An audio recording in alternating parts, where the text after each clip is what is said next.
जैसा कि अभी हम लोगों ने देखा, लुईस का कॉन्सेप्ट भी हम लोगों ने पढ़ लिया, लेकिन अभी हम लोगों को इस चीज की क्लैरिटी नहीं हुई है कि कैसे बताएंगे कोई एसिड स्ट्रांग है और कैसे बताएंगे कोई एसिड हम लोग कैसे बताएंगे कोई बेस स्ट्रांग है। तो strong acids and strong basis के लिए आपके पास जो अगला कॉन्सेप्ट आने जा रहा है, उसके लिए हम लोगों को यहां पर पढ़ना पड़ेगा फॉर्मेशन ऑफ सॉल्ट को। ठीक है, सॉल्ट फॉर्मेशन पर जरा नजर मारेंगे, जो कि एसिड प्लस बेस से होता है। लेकिन उसी के अंडर आपको एक टॉपिक पढ़ाया जाता है जिसका नाम होता है डिसोसिएशन या आयनाइजेशन। तो अब चलते हैं डिसोसिएशन या आयनाइजेशन।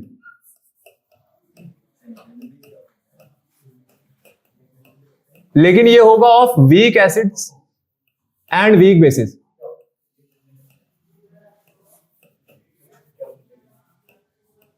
ठीक है, weak acids and weak bases, इनका ही क्यों कंसिडर कर रहे हैं, वीक एसिड्स और वीक बेसिस का ही क्यों कंसिडर कर रहे हैं, उसके पीछे रीजन ये होता है, मैंने आपको पहले भी बोला था कि जो स्ट्रॉन्ग इलेक्ट्रोलाइट होते हैं ना, strong base strong acids strong electrolytes होते हैं, तो ये तो एक ही बारी में डिसोसिएट आयनाइज हो गए होंगे। लेकिन ये नहीं होते हैं, इनका क्या होता है, इनकी जो डिग्री ऑफ आयनाइजेशन या डिग्री ऑफ डिसोसिएशन है वो डाइल्यूशन के साथ, या मैं कहूं जब मैं पानी की मात्रा बढ़ाऊंगा तो उसके साथ साथ अपने पास इफेक्ट होती है। एग्जाम्पल के तौर पे अगर देखा जाए, तो एग्जाम्पल के तौर पे अगर आप एसिडिक एसिड को देखते हो तो CH3COH मेरे पास कैसा एसिड है, ये स्ट्रॉन्ग एसिड होता है, वीक एसिड है, वीक एसिड है, एक ऑर्गेनिक एसिड है। अरे विनेगर जो आप व्हाइट विनेगर कंज्यूम करते हो वो इसी की डाइल्यूटेड फॉर्म है, ये वीक एसिड है।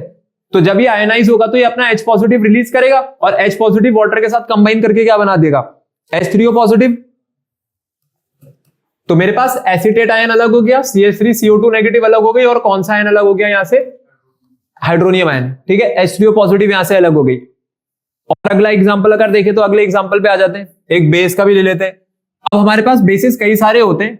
अगर मैं आपको वीक बेस की बात करूं, जैसे अमोनिया है, तो अमोनिया को अगर हम लोग आयनाइज करते हैं वाटर में तो क्या होगा, ये जो वाटर है ये वाटर अपना H पॉजिटिव लूज करेगा। ठीक है, वाटर अपना H पॉजिटिव लूज करेगा और किसको मिल जाएगा, वो अमोनिया को। तो यहां से बन गया एक अमोनियम आयन, और क्या बाहर निकल गया यहां से, OH नेगेटिव। तो किसने OH नेगेटिव लूज करा, आपके वाटर ने, और H पॉजिटिव को गेन किसने करा, आपके अमोनिया ने। ठीक है, तो जो हाइड्रोजन को एक्सेप्ट कर लेता था, जो हाइड्रोजन को एक्सेप्ट कर लेता है वो क्या होता है मेरे पास, बेस, और जो हाइड्रोजन को डोनेट कर देता है वो कौन होता है मेरे पास, एसिड। तो इस केस में अगर बात करी जाए तो एसिड की तरह एक्ट कौन कर रहा है, वाटर। भाई आपकी अमोनिया जो है ना, अमोनिया ने हाइड्रोजन को एक्सेप्ट करा या नहीं करा, आरएनएस का कॉन्सेप्ट लगा रहे। आरएनएस कहते थे जो एक्सेप्टर है, जो एक्सेप्ट करेगा वो बेस है और जो डोनेट करेगा वो एसिड है। और वैसे ही ऊपर जो एसिटिक एसिड है ये मेरे पास क्या हो गया, ये आपका एक वीक एसिड हो गया। ठीक है, आई इतनी चीज समझ में यहां पर। तो सभी बेसिक सॉल्यूशंस में OH नेगेटिव आयन मिलेगा और सभी एसिडिक सॉल्यूशन में कौन सा आयन मिलेगा आपको, H3O पॉजिटिव आयन मिलेगा। ठीक है, एसिड है बट ये वीक है, ये वीक एसिड है और ये वीक बेस है। लेकिन मैंने आपसे पूछा था कि अमोनिया और वाटर में कौन एसिड है कौन बेस है, ये एसिड है और ये बेस है इस केस में, क्योंकि ये H पॉजिटिव को एक्सेप्ट कर रहा ना, तो जो H पॉजिटिव लूज करते हैं वो एसिड होते हैं ना। तो किसने करा H पॉजिटिव लूज, वाटर ने करा होगा, तभी तो इसने गेन करी होगी। ठीक है, अब चलते हैं उस केस पर जहां पर हम लोग एक जनरल सिनेरियो कंसीडर करेंगे। अब कंसीडरेशन लेते हैं सबसे पहले फॉर वीक एसिड्स। देखो आप कोई भी एसिड लेकर के आओ, हम लोग एसिड के पास अगर हाइड्रोनियम आयन बनाना चाहते हैं तो उसके पास क्या होनी चाहिए, एसिड के पास हाइड्रोजन होनी चाहिए जो कि वो लूज करेगा। तो आप जो भी एसिड लेकर के आओगे उसको मैं लिख देता हूं HA करके। HA का मतलब है ये आपका H हो गया, हाइड्रोजन हो गई, क्योंकि कैटायनिक पार्ट पहले लिखते हैं फिर उसका ये एनायनिक पार्ट है। और किसके साथ रिएक्ट करेगा, ये वाटर के साथ। तो मेरे को बताना जो यहां से हाइड्रोजन निकली, जो आपकी हाइड्रोजन निकली वो तो वाटर के साथ कंबाइन होकर क्या बना देगी, H3O पॉजिटिव, और इसका एनायनिक पार्ट अलग हो जाएगा जो कि रहेगा मेरे पास A नेगेटिव। ठीक है, यही होगा। अब देखा जाए ना तो वाटर जो होता है, वाटर की कंसंट्रेशन ना लगभग कांस्टेंट बनी रहती है। ठीक है, वाटर की जो कंसंट्रेशन है वो क्या बनी रहती है मेरे पास, लगभग कांस्टेंट बनी रहती है। अगर मैं यहां से इक्विलिब्रियम कांस्टेंट लिखना चाहूं तो K की वैल्यू क्या आएगी, concentration of H3O positive into concentration of A negative divided bye concentration of H2O into concentration of HA। पर मैं आपको ये कह रहा हूं कि ये जो वाटर है ना, यहां पर वाटर, इसकी जो कंसंट्रेशन है ये कैसी है, ये ऑलमोस्ट कांस्टेंट है, ऑलमोस्ट। ठीक है, ऑलमोस्ट कांस्टेंट का मतलब है अगर आप 1 लीटर के हिसाब से लेकर के चलोगे तो 1 लीटर के हिसाब से अगर पानी की मोलैरिटी यहां पर निकाली जाएगी तो मोलैरिटी का फॉर्मूला होता है number of moles divided by the volume of solution. ठीक है भाई, मोलैरिटी का फॉर्मूला याद आ रहा है सबको या नहीं आ रहा है? तो अगर मैं मोलर कंसेंट्रेशन इसकी निकालूं तो कितनी हो जाएगी? Number of moles divided by the volume of solution. तो अगर वाटर था आपके पास, अगर वाटर की यहां पर बात करी जाएगी तो वाटर के लिए क्या केस लेकर के चलेंगे हम लोग? 18। उसका मास कितना होता है? 18 होता है। ठीक है, अगर ये अपने मोलर मास के बराबर आया है तो ये अपने पास 18 रहा होगा। ठीक है, तो number of moles divided by the volume of solution, तो आपको पता चलता है वाटर के यहां पर अपने पास क्या रही होगी, मोलर कंसेंट्रेशन क्या रही होगी। मैं आपको निकालना सिखा देता हूं ये केस बनता कैसे है। Density of water is given by, water की डेंसिटी कितनी होती है? 1 ग्राम पर ml। ठीक है, कहते हैं अगर 1 ml पानी लाएंगे तो 1 ग्राम का मास बनाएगा। तो वॉल्यूम जो है सोल्यूशन का वो 1000 ml होता है, क्योंकि जब मोलैरिटी निकलती है तो 1000 से निकलती है। तो क्या मैं इसको 1000 ग्राम पर ml लिख सकता हूं? नहीं लिख सकता। ठीक है, 1000 ग्राम पर लीटर। अगर ये लीटर में आएगा तो 1000 होगा, क्योंकि 1 ml पे 1 ग्राम बना, तो 1 लीटर में कितने होते हैं? 1000, तो 1000 पे 1000 बनाता। ठीक है, तो वाटर का जो मास है 1 लीटर के लिए, 1 लीटर पे वाटर का मास कितना आ रहा है? 1000 ग्राम आ रहा है या नहीं आ रहा है? तो मैं जब नंबर ऑफ मोल्स निकालूंगा वाटर के, तो नंबर ऑफ मोल्स कितने आएंगे? Given mass upon molar mass. तो इसका गिवन मास कितना है? 1000, और मोलर मास कितना होता है इसका?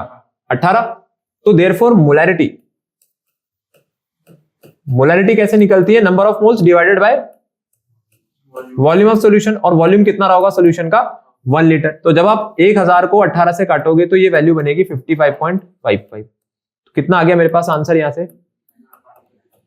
55.55 मोल पर लीटर, ऐसे निकलता है ये। तो इसलिए इसकी जो मोलैरिटी है वो कैसी हो गई? ऑलमोस्ट कांस्टेंट, और वो कितनी रहेगी? 55.55 मोल पर लीटर रहेगी। तो कभी आपसे कोई पूछे वो कैसे आते हैं तो भाई अब उसको बता देना। ठीक है, कंफ्यूज मत होना कि ये कैसे आया होगा। उसके बाद मैं यहां पर सॉल्व कर रहा हूं। इसका मतलब है कि जब ये भी कांस्टेंट है, ये भी कांस्टेंट है, तो फिर ये यहां पे क्या कर रहा है? क्यों ना इसको इसी के साथ भेज दूं, तो ये क्रॉस मल्टीप्लाई हो जाते हैं। तो जब ये क्रॉस मल्टीप्लाई हुए तो आपका इक्विलिब्रियम कांस्टेंट किससे मल्टीप्लाई हो गया? कंसंट्रेशन ऑफ द वाटर से। ठीक है, अभी किसके इक्वल आया? Concentration of A negative into concentration of H3O positive and divided by the concentration of your acid which is H। ठीक है, पहला भी कांस्टेंट है, दूसरा भी कांस्टेंट है, ये पूरा कांस्टेंट वैल्यू बन गई, ये सब कांस्टेंट है। तो जब दो कांस्टेंट मल्टीप्लाई होते हैं तो एक नया कांस्टेंट आता है। तो equilibrium constant divided by the concentration of water which is almost constant, इसी को हम लोग कहते हैं Ka। क्या कहते हैं हम लोग इसको? Ka मल्टीप्लाइड बाय Ka कहते हैं इसको। Ka का मतलब हो गया आयनाइजेशन कांस्टेंट या dissociation constant of weak acids. A का मतलब है एसिड्स। अगर ये बेस के लिए आता तो बी लिखा होगा, अभी बेस का भी पढ़ेंगे आगे। और किसके इक्वल आ गया formula? Anionic part of that acid into concentration of H3O positive and divided by the concentration of the acid. ठीक है, तो ये जो K है अपने पास, ये जो Ka आया है, इसी को हम लोग कहते हैं ionisation constant of weak acids. ठीक है, किसके लिए है अपने पास? ये वीक एसिड्स के लिए। आई बात समझ में? तो अब आपको कह रहे हैं कि भाई अगर आपको स्ट्रेंथ निकालनी है ना, ये Ka की वैल्यू जितनी हाइयर होगी आपका एसिड भी उतना स्ट्रांग होगा। अभी इसको भी आगे हम लोग करेंगे, अभी कैसे होता है ये। तो पहले मेरे को बताओ, इतनी चीज आई समझ में? यहां तक तो नहीं है किसी को कोई दिक्कत? ठीक है, आगे ये चीज समझ में। चलो आगे बढ़ते हैं इस पे। फिर अब अपने पास जो कंसंट्रेशन है, जैसे कंसंट्रेशन रहती है तो कंसंट्रेशन में आपको भी पता है कि कंसंट्रेशन जो है वो चेंज होती है। ठीक है, कंसंट्रेशन आपके पास हमेशा एक जैसी नहीं रहेगी, कंसंट्रेशन अपने पास चेंज होगी। समय के साथ रिएक्टेंट की कंसंट्रेशन कम होती है और प्रोडक्ट की कंसंट्रेशन आपके पास बढ़ जाती है। तो अब जरा वो वाला सिनेरियो भी कंसिडर करके चलते हैं। अब देखते हैं कि वहां से अपने पास क्या बनता है। यहां पर ध्यान देना आप लोग। ठीक है, हमारे पास इनिशियली अगर मैं देखूं तो इनिशियल कंसंट्रेशन कितनी लेते थे हम लोग? इनिशियल कंसंट्रेशन कितनी ले लो? पूरी C। अभी जो पूरी C आई ना इनिशियल कंसंट्रेशन, ये इन दोनों की मिला करके है। ठीक है, क्योंकि आपने एसिड को जब पानी में डाला होगा तो हमने पहले ही कहा था कि ये जो एसिड है वो एसिड पानी में जाकर के इसके एक्वस सॉल्यूशन में मेरे पास मिल गया, तो इसने हाइड्रोजन आयन और A नेगेटिव मेरे पास बनाया। ठीक है, तो C ले रहे हैं, इसलिए इसकी अलग से कंसंट्रेशन ही कंसिडर करनी है आपको। वो पूरा एक ही पार्ट हो गया, क्योंकि अभी हम लोगों ने पीछे देखा भी। अब इसके बाद क्या होगा? अब इसके बाद जब ये रिएक्शन शुरू ही नहीं हुई है तो अभी तो ये बने ही नहीं होंगे, तो इन दोनों की कंसंट्रेशन कितनी आएगी? 0। तो इनिशियल कंसंट्रेशन जो ली गई है ये भी मोल पर लीटर में है, और अब मैं चले जाता हूं एट इक्विलिब्रियम। अब इक्विलिब्रियम पर क्या हुआ होगा, इक्विलिब्रियम पर जैसे जैसे रिएक्शन आगे बढ़ेगी वैसे वैसे इसकी कंसंट्रेशन कम होने लगेगी, और इसकी कंसंट्रेशन क्या हो जाएगी आपके पास, बढ़ने लगेगी। आपने बोला कि यहां पर जो कंसंट्रेशन थी वो x के रेट से बढ़ी, वो x मोल पर लीटर से बढ़ी, तो जितना ये बड़ी होगी ये उतना ही क्या हो गई होगी मेरे पास, कम हो गई होगी। आ रही है बात समझ में? 2x से नहीं करेंगे? नहीं, एक पे एक चल रहा है ना यहाँ पर। मैंने एक बार आपको पहले भी समझाया था, यहाँ पे असलियत में ना मोल्स के हिसाब से देखते हैं। एक मोल पे यहां भी एक मोल का चेंज आ रहा है, एक का एक हो रहा है, तो एक का एक होने का मतलब है अगर ये x मोलर बढ़ेगा तो इस पे x मोलर जो है वो नीचे चला जाएगा, 2x नहीं करना है आपको, ठीक है। रेट लेते हैं कि इसका कितना टाइम्स वहां पर हो रहा है। कंसंट्रेशन जो होती है ना, कंसंट्रेशन आपके पास मोल्स के हिसाब से चेंज हो रही है, तो एक पे एक मोल है, ये x मोल पर लीटर, ये x मोल पर लीटर बना, ठीक है। पर यहां पर चेंज जो है वो x का आया, क्योंकि जो यहां से पैसा निकला था, मैंने आपको उस दिन भी समझाया था, जो ये अपने पास पैसा लूज करेगा आदमी, उसी रेट से आगे वाले गेन करेंगे। तो इसने x रेट से लूज किया तो उन्होंने x रेट पे गेन कर लिया, क्योंकि वो शुरुआत में 0 है तो इसलिए x हुए, क्योंकि 0 में अगर x जोड़ूंगा तो x ही आएगा। तो आपके पास अब जो यहां से सिनेरियो निकल करके आएगा वो क्या निकलेगा कि अगर मैं Ka की बात करूं तो Ka किसके इक्वल आएगा, concentration of H3O positive into concentration of A negative और अपॉन कंसंट्रेशन ऑफ HA। यही था यहां पर। क्या क्या है आपके पास, कंसंट्रेशन H3O पॉजिटिव की कंसंट्रेशन क्या आ रही है भाई, x H3O पॉजिटिव की x है और इसकी भी अपने पास क्या थी, x थी, तो x इंटू एक्स, और HA की कितनी है, C माइनस, ठीक है। ये किसकी वैल्यू हो गई अपनी, Ka की वैल्यू हो गई। आई इतनी चीज यहां पर समझ में। तो ये है आपके पास डिसोसिएशन कांस्टेंट वाला पार्ट। अब देखो इसमें आगे क्या होता है। अब ये x इंटू एक्स कितना बन जाएगा अपना, ये एक्स स्क्वायर हो गया, वैसे नीचे c माइनस एक्स है। अब यहाँ पर एक कंसिडरेशन करी जाती है, और कंसिडरेशन ये होती है कि c माइनस एक्स, क्योंकि आपने इनिशियल कंसिडरेशन काफी ज्यादा ली होगी। अगर x जो है वो बहुत छोटी वैल्यू है, अगर आप कह दो कि मेरे पास जो x है वो c से बहुत छोटा है, तो देयरफॉर c माइनस एक्स पूरा किसके इक्वल हो जाएगा, सिर्फ c के, क्योंकि भाई उसमें से छोटा सा नंबर माइनस होना है, इतना छोटा नंबर माइनस हो कोई फर्क नहीं पड़ेगा। तो इट मींस कि मैं जो Ka आ रहा है उस Ka को अब किसके इक्वल लिखूंगा, सिर्फ एक्स स्क्वायर बाय सी के, ठीक है। K किसके इक्वल हो गया आपके पास, एक्स स्क्वायर बाय सी के। तो लो आपके पास यहां पर पहला रिलेशन आ गया। पहला रिलेशन किसके लिए आ गया कि अगर कभी आपको कंसंट्रेशन दे रखी होगी तो कैसे आपको यहां पर आयनाइजेशन कांस्टेंट निकालना है फॉर वीक एसिड, ठीक है। और वैसे अगर कोई बोले आपको x की वैल्यू चाहिए तो x की वैल्यू क्या हो जाएगी, अंडर रूट के सी, ठीक है। x की वैल्यू कितनी हो गई यहां से, अंडर रूट के इंटू सी। क्वेश्चंस भी अभी हम लोग करेंगे। अभी इसमें जैसे एसिड का क्या है, पहले बेस करेंगे, उसके बाद आपको क्वेश्चंस कराए जाएंगे। अब ये बात समझ में, यहां पर एसिड वाला पार्ट, ठीक है। अब सिमिलरली अगर किसी को केबी लिखना होता, सोचो अगर केबी होता तो केबी में H3O पॉजिटिव होता क्या यहाँ पर, नहीं, क्या होता है यहाँ पर OH नेगेटिव, और ये जो A नेगेटिव जहां पर लिखा हुआ है, ये A नेगेटिव की जगह क्या होता, B पॉजिटिव होता, ठीक है, B पॉजिटिव, और नीचे वैसे ही होता BH।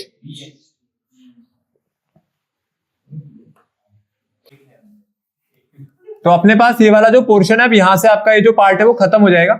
जैसे अगर किसी बेस को हम लोगों ने वाटर में डाला होता ना, तो किसी बेस का एक्वस सॉल्यूशन बनाया होता, तो क्या होता, उस बेसिक पार्ट का जो कैटायनिक पार्ट है B पॉजिटिव, वो भी एक्वस सॉल्यूशन में गिर जाएगा और OH नेगेटिव अलग हो जाएगा, क्योंकि बेसिस का काम होता है OH नेगेटिव रिलीज करने का।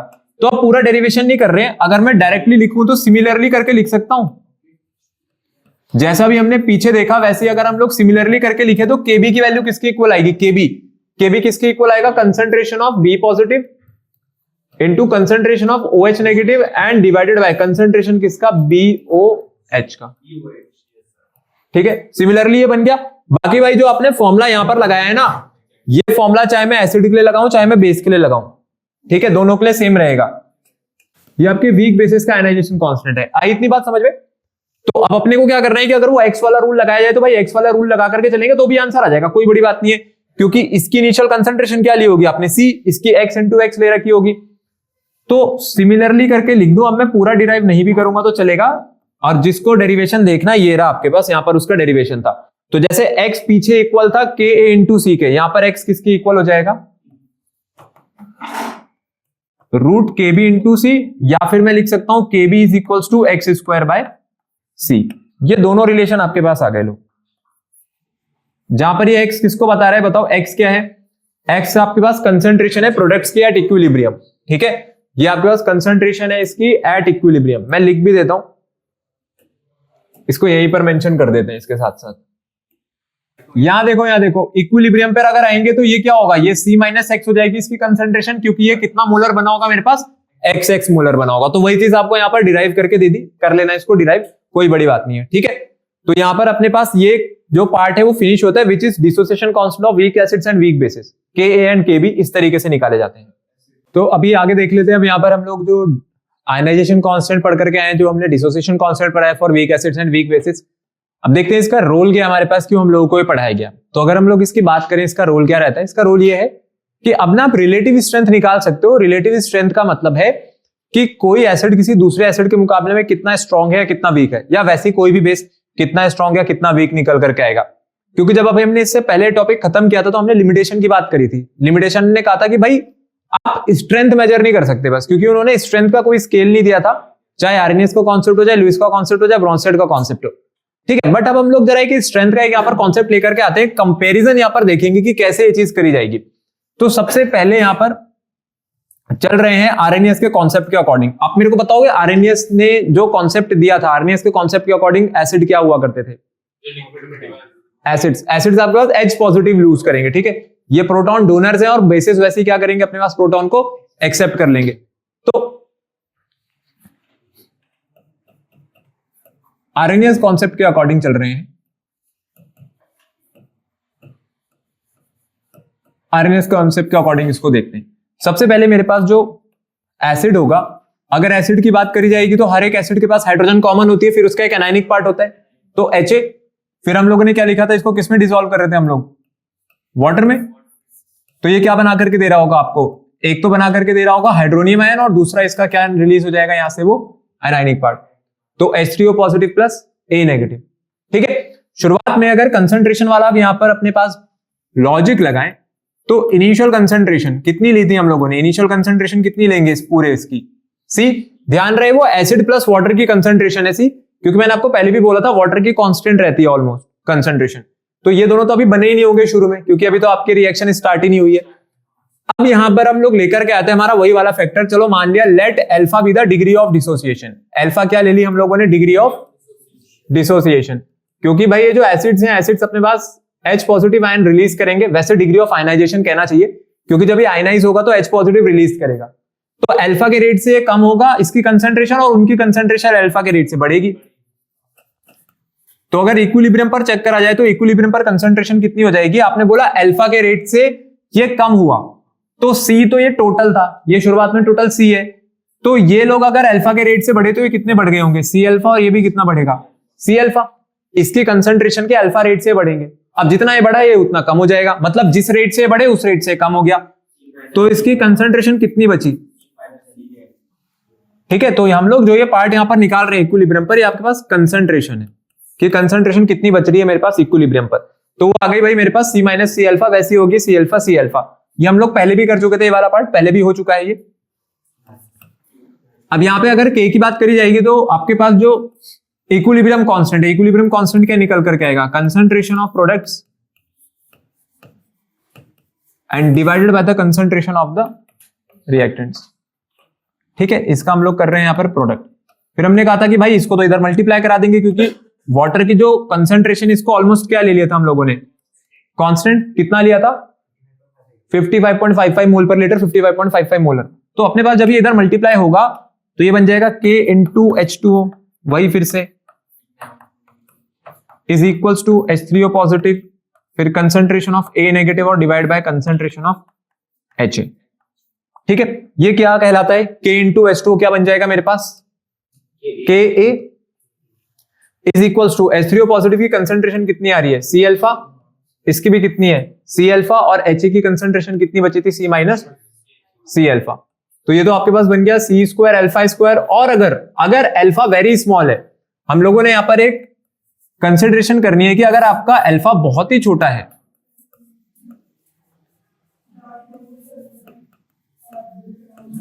से भी नेगलेक्ट हो जाएगा। नहीं नहीं, ऊपर नहीं होगा क्योंकि ऊपर ना मल्टीप्लाई हो रही है क्वांटिटी, सी की मल्टीप्लिकेशन हो रही है अल्फा के साथ और दोबारा हो रही है वो क्वांटिटीज मल्टीप्लाई।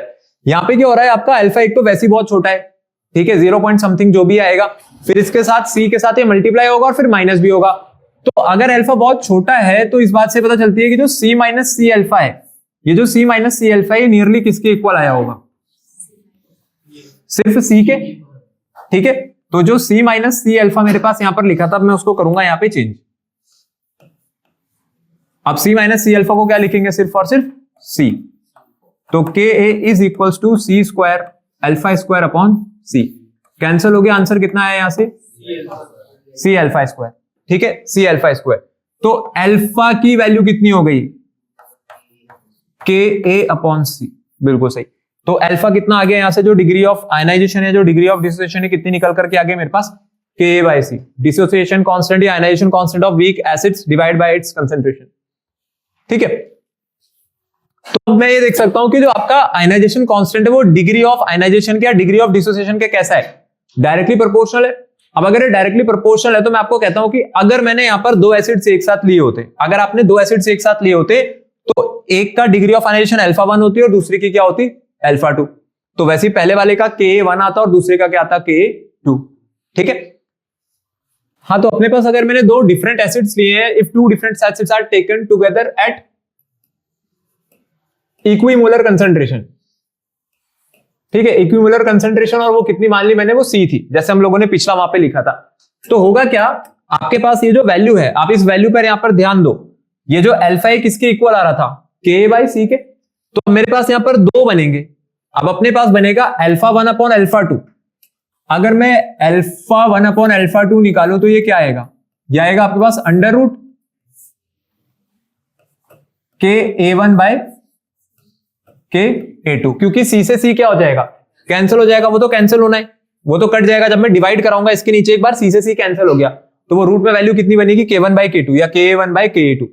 तो ये हो गई अपने पास डिग्री ऑफ डिसोसिएशन। अब क्या कर सकते हो, अब ना ये जो दोनों एसिड्स होंगे, कोई भी आप दो एसिड उठा करके लाओ, उनकी रिलेटिव स्ट्रेंथ का यहां पर एक कंपैरिजन किया जा सकता है। रिलेटिव स्ट्रेंथ का कंपैरिजन कैसे किया जा सकता है, क्योंकि ये जो डिसोसिएशन कांस्टेंट आया है मेरे पास, या जो आयनाइजेशन कांस्टेंट आया फॉर वीक एसिड्स, इसकी वैल्यू जितनी हाई होगी आपके पास एसिड उतना अच्छा होगा। इस बात को हम लोग जरा यहां पर समझेंगे, क्योंकि ये देखो डायरेक्टली प्रोपोर्शनल चल रहे हैं, भले ही स्क्वायर, भले यहां पर मेरे पास पावर 1/2 का रिलेशन है, बट है डायरेक्टली प्रोपोर्शनल। तो स्ट्रॉन्ग एसिड्स के लिए जो वैल्यू है वो कैसी आएगी, के की हाई, ठीक है। स्ट्रॉन्ग एसिड्स का मतलब है कि हाई वैल्यू के। अगर आपका ionization constant for weak acids ज्यादा आ रहा है तो इसका मतलब वो एसिड स्ट्रॉन्ग है, तो जितनी ज्यादा वैल्यू उतना स्ट्रॉन्ग एसिड अपने पास हो जाएगा, ठीक है। कंपैरिजन जैसे यहां पर अगर कर करके देखें हम लोग, तो कंपैरिजन के लिए जैसे मैं आपको बोलूं, एग्जांपल से अगर समझाऊं, इस चीज को भी ध्यान रखेंगे, ये तो one of the most important चीज है आपके लिए, ये तो बहुत ही ज्यादा काम आएगा। अभी न्यूमेरिकल पर्पस में तो आएगा ही आएगा, आपको ऑर्गेनिक केमिस्ट्री में भी जब कराया जाता है तो ऑर्गेनिक में भी केमिस्ट्री में क्वेश्चंस आते हैं एसिडिक स्ट्रेंथ के, जहां पर के ए और पी के ए दे रखा होता है, इसलिए बहुत ज्यादा जरूरी है। अब एक एग्जांपल देखते हैं, acidic acid versus hydrogen cyanide, ठीक है, CH3COH वर्सेस HCN देखते हैं कि इनकी जो एसिडिक स्ट्रेंथ है वो अपने पास क्या रहती है। तो इनके जो डिसोसिएशन कांस्टेंट है, अगर मेरे को वो गिवन हो तो भाई मैं इनसे क्या निकाल सकता हूं, इनकी रिलेटिव स्ट्रेंथ निकाल सकता हूं। तो अपने पास जो डिग्री ऑफ डिसोसिएशन है दोनों की, CH3COH और HCN की, मैंने यहां पर इनमें किसकी वैल्यू पुट कर दी, ये आपके पास क्या है इनके, ये दोनों इनके Ka हैं, ठीक है। अपने पास एसिडिक एसिड का जो डिसोसिएशन कांस्टेंट है वो इतना होता है, वैसे डिसोसिएशन कांस्टेंट फॉर HCN इतना रहता है। अब जब आप इसको सॉल्व करोगे तो आपको यहां पर एग्जैक्ट आंसर मिल जाएगा। अब एग्जैक्ट आंसर क्या मिलेगा कि रूट में जो ये वैल्यू है, जब हम इसको रूट में सॉल्व करते हैं तो लगभग ये वैल्यू निकल करके आती है 3.67 इंटू 10⁴, ठीक है, 3.67 इंटू 10⁴ यहां पर ये वैल्यू रहती है। अब ये जो 3.67 है, अगर 3.67 को देखें तो आप इसको लगभग अपने पास ऐसे भी ले सकते हो, जैसे अगर ये आपके पास 6 होता तो 6 का स्क्वायर कितना होता है, 36, ठीक है।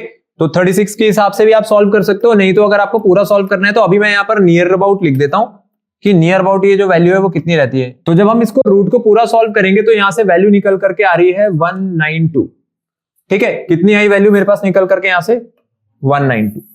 अभी जो 192 आया ना, अब पता है इस 192 का काम क्या है? इस 192 का काम ये है कि आपको क्या बता रहा है, आपको कह रहा है कि भाई जो मेरे पास अल्फा है CH3COOH का, ठीक है, और वैसे मेरे पास जो अल्फा है HCN का, इनका रेशियो कितना है? 192 टाइम्स, ठीक है। तो alpha of CH3COH is equals to 192 times of alpha of HCN। इसका मतलब जो आपका एसिटिक एसिड है वो हाइड्रोजन साइनाइड के मुकाबले कितना टाइम्स स्ट्रॉन्गर है? 192 टाइम्स। कितना टाइम्स स्ट्रॉन्गर है मेरे पास? वो 192 टाइम्स स्ट्रॉन्गर है। तो it means CH3CO2H is 192 times stronger acid than HCN। ठीक है, HCN के कंपैरिजन में कितना टाइम्स स्ट्रॉन्गर है? 192 टाइम्स। तो आपको एक बात ध्यान रखनी है कि जो डिग्री ऑफ डिसोसिएशन होता है ना, डिग्री ऑफ डिसोसिएशन हमारे पास एक मेजर होता है। किस चीज का मेजर होता है? एसिडिक स्ट्रेंथ का। जो जितना ज्यादा डिसोसिएट है, जो जितना ज्यादा आयनाइज हो सकता है, इसका मतलब वो उतना अच्छा एसिड रहा होगा, क्योंकि मैं अच्छा एसिड उसी को मानूंगा जो ज्यादा से ज्यादा H पॉजिटिव आयंस प्रोड्यूस करके दे मेरे पास पर मोल टेकन, ठीक है, या पर मॉलिक्यूल। तो अपने पास जो यहां से चीज निकल करके आई, अगर ये अल्फा वाले पार्ट को देखूं, alpha of CH3COH upon alpha of HCN, इसको हम लोग क्या लिख सकते हैं? Strength of CH3COH divide by strength of HCN। It means ये आपके पास यहीं से अब कन्वर्ट हो जाएगा formula, strength of acid 1 upon strength of acid 2। जब भी आपसे कंपैरिजन कराए आपको यही फॉर्मूला यूज करना है, is equals to under root KA1 by KA2, ठीक है। और इसके पीछे क्या रीजन है? इसके पीछे रीजन ये है कि जो अल्फा होता है ना, डिग्री ऑफ डिसोसिएशन, ये हमारे पास एक मेजर होता है। किस चीज का? बिल्कुल। अब वो चाहे एसिड हो चाहे वो बेस हो, क्योंकि अभी यही सेम चीज हम लोगों को बेस के लिए भी पढ़नी है।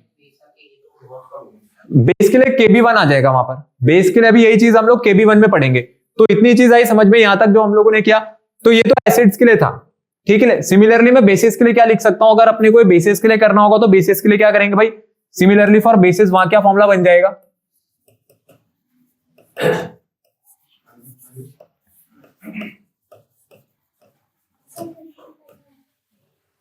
एक सेकंड बताता हूं। सिमिलरली फॉर बेसिस, अगर बेसिस की बात करी जाए तो बेसिस के लिए आपके पास जो अल्फा 1 अपॉन अल्फा 2 था, उनमें भी तो डिग्री ऑफ डिसोसिएशन होती है, क्योंकि बेसिस डिसोसिएट होने पे H पॉजिटिव नहीं बनाएंगे, पर कौन सा आयन रिलीज करेंगे? उल्टा OH नेगेटिव आयन रिलीज करेंगे। तो इसके लिए वैल्यू कितनी रहेगी? Under root KB1 bye KB2, ठीक है। मतलब सेम ही चीज है, ये भी वही हो गया आपके पास, strength of base 1 to strength of base 2।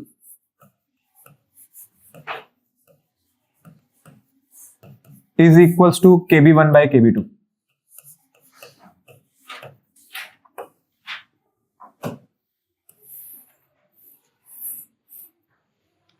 ठीक है, तो ये है आपके पास एसिडिक स्ट्रेंथ और बेसिक स्ट्रेंथ का एक कंपैरिजन कि कैसे हम लोग इसको निकालेंगे।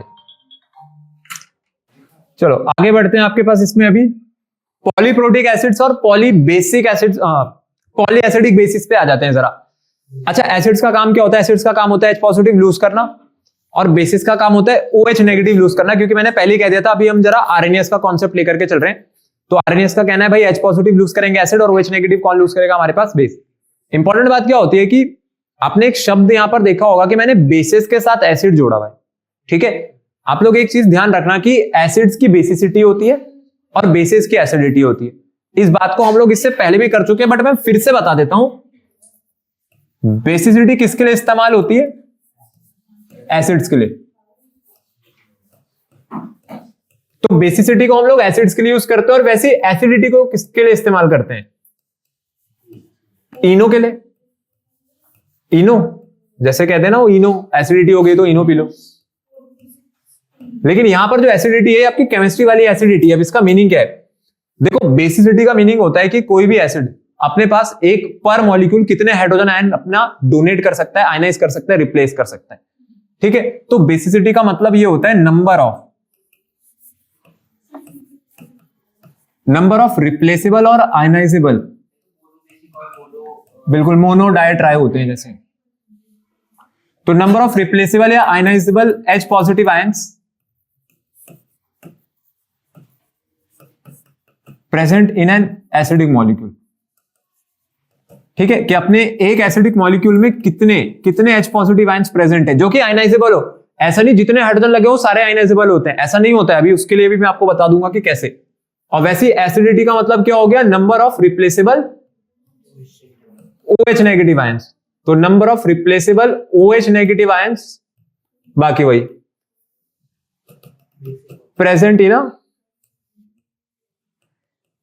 Basic molecule. किसी भी बेस वाले मॉलिक्यूल में कितने OH नेगेटिव आयंस प्रेजेंट है जो कि यहां पर अपने पास रिप्लेसेबल होंगे।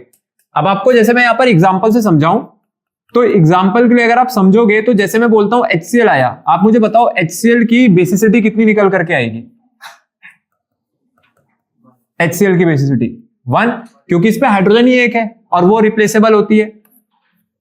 HNO3 की भी कितनी निकल करके आएगी, H2SO4 की कितनी निकल करके आएगी 2। इस पे 2 हाइड्रोजन है, दोनों के दोनों रिप्लेसेबल होते हैं H2SO4 के। सिमिलरली अगर मैं H2CO3 की बात करूं तो इसकी बेसिसिटी कितनी होती है मेरे पास 2। ठीक है, ऐसी बहुत होते हैं, H3PO3 भी होता है, H3PO4 भी होता है। तो अभी जरा उस चीज पे नहीं जा रहे हैं, अभी उतना जैसे जैसे आता रहेगा वैसे वैसे करेंगे। मेन चीज क्या है जो मैं आपको समझाना चाहता हूं वो ये है, अगर आप इसमें देखोगे तो इसमें टोटल हाइड्रोजन मेरे पास कितनी है, यहाँ पे 4। ये आपका एसिडिक एसिड है, एसिडिक एसिड के पास टोटल कितनी हाइड्रोजन है एक मॉलिक्यूल में 4, पर ये चारों की चारों आयनाइजेबल नहीं है। कितनी आयनाइजेबल होती है यहाँ पे, सिर्फ एक, और वो होती है ये वाली जो कि किसके साथ लगी हुई है यहाँ पर, ऑक्सीजन के। ये हम लोगों ने सबसे पहले चैप्टर में किया था, जब मैंने आपको सबसे पहला वाला चैप्टर कराया था। बिल्कुल स्ट्रक्चर भी बताई थी, phosphoric acid, phosphorous acid, chlorous acid सब करवाए थे वहां पर।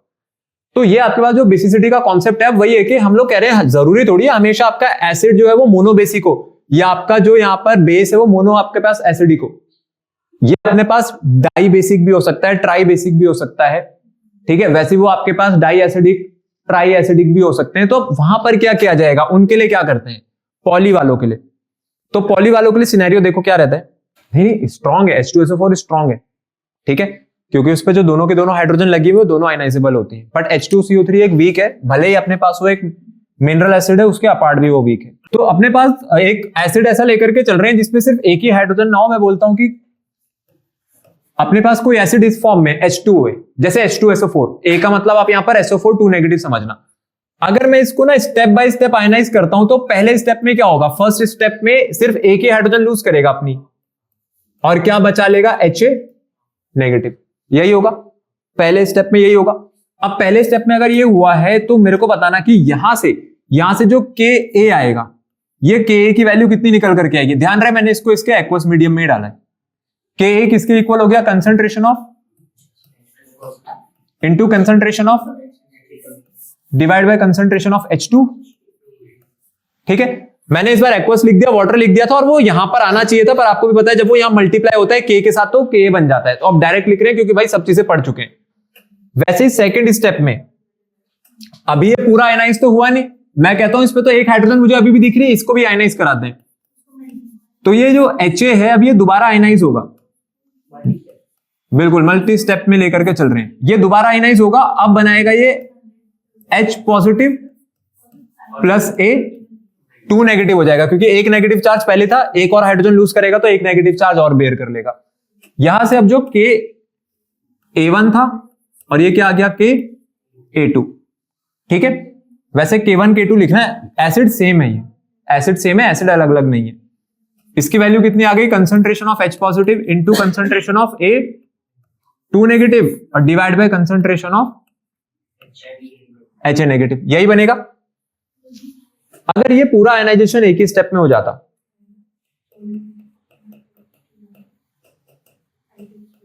If ionised completely in one step, अगर मैं इसको एक ही स्टेप में आयनाइज कर देता तो क्या होता, तो भाई फिर तो कोई दिक्कत ही नहीं थी। तब तो आपको क्या लिखना था कि ये जो H2A है, ये H2A कितने H पॉजिटिव रिलीज कर देगा, 2 H पॉजिटिव रिलीज कर देगा, और एनायन जो इसका बनेगा वो कितना नेगेटिव चार्ज बेयर करेगा, मेरे पास यहां पर 2 नेगेटिव। तो दो हाइड्रोजन आयन रिलीज हो गए, क्योंकि एक मॉलिक्यूल पे 2 हाइड्रोजन थे और A2 नेगेटिव का उसने 4 उसके आयन ने बेयर कर लिया। यहां से अगर मैं के ए की वैल्यू निकालू तो यहां से के ए की वैल्यू कितनी आती है मेरे को बताओ? कंसंट्रेशन ऑफ H पॉजिटिव का square into concentration of A2 negative. क्यों? क्योंकि जो नंबर ऑफ मोल्स होते हैं वो किस में रेज हो जाते थे मेरे पास? पावर में, और अपॉन कंसंट्रेशन ऑफ जो भी आपने यहाँ पे एसिड लिया था विच इज H2A। और हाँ, यहाँ पे एक्वस मीडियम लिखना नहीं भूलेंगे। अब आप ना एक काम करो, जरा इक्वेशन 1 और इक्वेशन 2 को एक बार जरा मल्टीप्लाई करके देखो। तो मैं मल्टीप्लाई करा रहा हूं आपकी इक्वेशन 1 को किससे? इक्वेशन 2 से। तो के A1 जब मल्टीप्लाई होगा के A2 से तो ये कितना बनेगा? यहां पर पहले ऊपर वाला लिख देता हूं,